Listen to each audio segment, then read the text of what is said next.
ऐसा है कि जो अच्छे अच्छे लोग जुड़ेंगे तो मजबूती होगी। अब जिनके लोग समाजवादी पार्टी में आ रहे हैं, लोगों ने महसूस किया जितनी पार्टियां हैं उससे ऐसी बातें करती हैं, और खासतौर से समाज के दबे कुचले मुसलमानों के साथ बहुत ज्यादती हो रही है। तो जो अच्छे अच्छे लोग और पार्टियों में है ना, उन पार्टियों को छोड़कर समाजवादी में आ रहे हैं, इसलिए हमारा टेम्पो हाई है। और आज समाजवादी पार्टी देश की तीसरे नंबर की पार्टी है। हम देश में तीसरे नंबर की पार्टी, हम इस पार्टी को नेशनल पार्टी बनाएंगे। हमारा टेम्पो हाई है, हम मेहनत कर रहे हैं सबको लेकर के, और हमें उम्मीद ही नहीं, पूरा यकीन हमको है कि अब की बार हम लोग सीटें लड़ाएंगे और बहुत ज्यादा सीटें जीत कराएंगे। इंडियन अलायंस में समाजवादी पार्टी और कांग्रेस गठबंधन में है, तो क्या मुंबई में निकाय चुनाव को देखते हुए समाजवादी पार्टी कांग्रेस के साथ गठबंधन में जा सकती है? पार्टी इंटरनेशनल लेवल पर पार्लियामेंट इलेक्शन में जरूर उनके साथ रहेगी, लेकिन निचले ये जो कारपोरेशन का इलेक्शन है, समाजवादी पार्टी किसी से अलायंस नहीं करेगी। पहले हमने अलायंस किया था, हमको हर बार धोखा लगा है, धोखा मिला है। इसलिए हम अब की बात पूरी होशियारी के साथ हर 100-150 सीटों पर इलेक्शन लड़ने की पूरी तैयारी अपनी ताकत पर कर रहे हैं। समाजवादी पार्टी ने पूरी ताकत के साथ, समाजवादी पार्टी ही नहीं, बहुत सारे हिंदुओं ने, सबने मिलकर कहा कि रसूलुल्लाह सल्लल्लाहु अलैहि वसल्लम के खिलाफ कोई भी अपमानित शब्द हम बर्दाश्त नहीं करेंगे। और अगर क्या सारे धर्मों का बोल रहा है, इसलिए बहुत गलत हुआ है। और ऐसे लोग जो लोग उसके ऊपर FIR कर रहे हैं ना, यूपी में समाजवादी पार्टी की सरकार आएगी ना, इन सबका नाम लिख के रखा है, एक एक से बदला लिया जाए। ये आज से नहीं हो रहा है, 2014 से चुनाव में मुद्दा ही चल रहा है।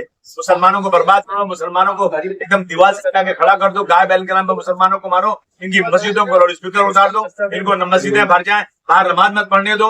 इस तरह की बहुत सारी चीजें लगातार हो रही है।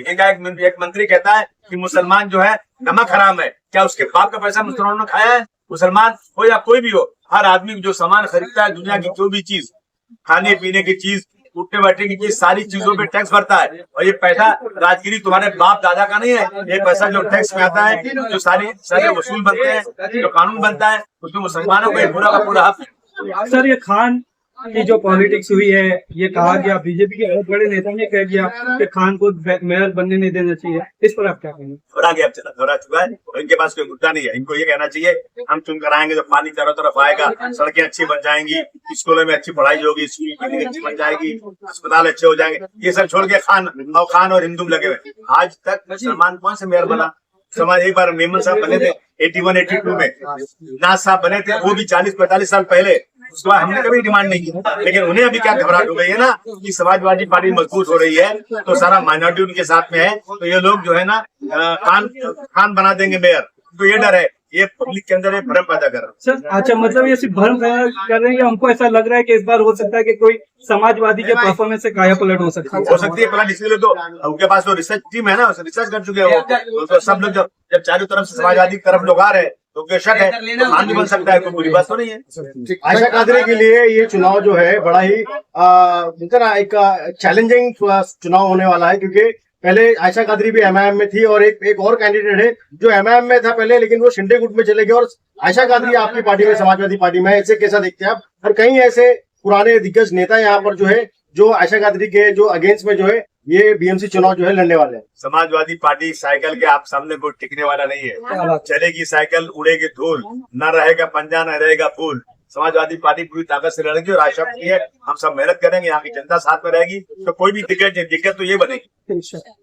भाई, क्या कहेंगे आज जिस तरह से अनुभक्ति नगर विधानसभा के अंदर समाजवादी का ऑफिस हुआ है, आपके आने के बाद बहुत सारे ऐसे लोग हैं। समाजवादी का तूफान पूरे मुंबई में फैल रहा है, और हम सब पार्टियों को लेकर डूबेंगे। समाजवादी पार्टी का महापौर बनेगा, और खान बन सकता है, अंसारी बन सकता है, कुरैशी बन सकता है। डर है इनको, इसीलिए बात शुरू हो गई है। तो पहले ही कहा था कि अबू आसिफ आजमी साहब के वक्त के बिना कोई आदमी मेयर नहीं बन सकता। वो समाजवादी पार्टी का जो अबू आसिफ कहेंगे वही यहाँ का मेयर बनेगा, और हमारे कम से कम 150 सीट पे 70-80 सीट जीतने वाले हम लोग। सर, जिस तरह से देखा जा रहा है कि आजमी साहब का जो काफिला है उसमें एक एक करके जो नकीने जुड़ते जा रहे हैं। अभी रुकिए, अभी तो 50-60 बड़े और लीडर आने वाले हैं। आप देखिए, आज कांग्रेस रात को 9 बजे खत्म हो जाएगी शिवाजी नगर से। इतने कांग्रेस के लोग जमा हो रहे हैं, और अभी वर्षा गायकवाड़ का फोटो लगाना बंद कर दिया कांग्रेस के लोगों ने, हमारे खिलाफ बात की। देखिए, आप देखिए वहाँ से आके कांग्रेस के आपने वर्षा करते हैं, उन्होंने मुसलमान के खिलाफ बात की थी। आज उनसे लोग नफरत करते हैं, मुसलमान खास करके मुस्लिम इलाकों में कांग्रेस का भी कोई रहा नहीं, अभी वो नहीं आ सकता। लेकिन आपका हमेशा टारगेट कांग्रेस ही क्यों रहा है? आपने हमेशा अपने बयान में कांग्रेस को ही सफाई की बात की है, दूसरी पार्टी पे फोकस क्यों नहीं है? देखिए, हमारी लड़ाई कांग्रेस इसलिए है कि सबसे बड़ी धोखेबाज पार्टी कांग्रेस है। जो कुछ सुन जाती हुई है हिंदुस्तान के अंदर वो कांग्रेस के राज में हुई है। ये जो बम ब्लास्ट के लोग छूटे हैं, ट्रेन ब्लास्ट के लोग, ये कांग्रेस के द्वारा पकड़े गए थे। तो उनके छूटने पर सोचे होना चाहिए, कांग्रेस संतोष हुआ। वर्षा गौर ने क्या कहा कि अपील होना चाहिए। तो इससे मालूम होता है कि ये आरएसएस लोग हैं, ये चट्टी पर घूम रहे हैं, खाली ऊपर चोला कांग्रेस का है, इसलिए उनके खिलाफ है। अब 2004 में एमएलए यहाँ पर वापस यहाँ पर आए तो किस देखिए, गुरुदास कामत एक सीनियर लीडर थे, सेक्युलर लीडर थे, इनके साथ में काम किया। लेकिन आज जो कांग्रेस के लोग हैं वो किसी काम के नहीं है। आज कांग्रेस बर्बाद हो चुकी है, उनकी नसों में खून बाकी नहीं है। अब सिर्फ गद्दारी करते हैं और धोखा देते हैं। ऐसा का कांग्रेस पार्टी देना बैंक नहीं है। सर, अभी आप लोग ये आए लोग लेके किस तरह की सियासत भी, और यहाँ पे भी देखा गया कहीं ना कहीं पे जिस तरह से वोट उतारने के वीडियो भी सामने है मुंबई में, इन तमाम बात को देखिए, अबू आसिम जी का एक हैशटैग था समाजवादी पार्टी के लोगों को, ये आई लव मोहब्बत बोलने को सल्लल्लाहु। अगर आपके खिलाफ एफआईआर होता तो भले हो, पूरे हिंदुस्तान के खिलाफ एफआईआर हो, अब जेल जाएंगे लेकिन ये बोलना बंद नहीं करेंगे। तो हमारा ईमान है, सूर्य पाक के लिए हमारी जान माल सब हमारा ईमान वही है ना। सबको अच्छी तरह मालूम है, कांग्रेस और एनसीपी, ये अजीत पवार और कांग्रेस ने मिल करके मुसलमानों को 5% रिजर्वेशन देने का अनाउंस किया था जी। ठीक है, उनकी सरकार नहीं आई, बीजेपी की आ गई, बीजेपी ने नहीं दिया, फिर उनकी सरकार आ गई, तो उसके बाद उनको दे देना चाहिए था। हमने कहा कांग्रेस से कि आपकी सरकार आ गई, आप जल्दी से अपनी बात को पूरा करवा लीजिए। उन्होंने कहा नहीं मत बोलो, नहीं तो पोलराइजेशन हो जाएगा। फिर बीजेपी सरकार, फिर कांग्रेस सरकार आई।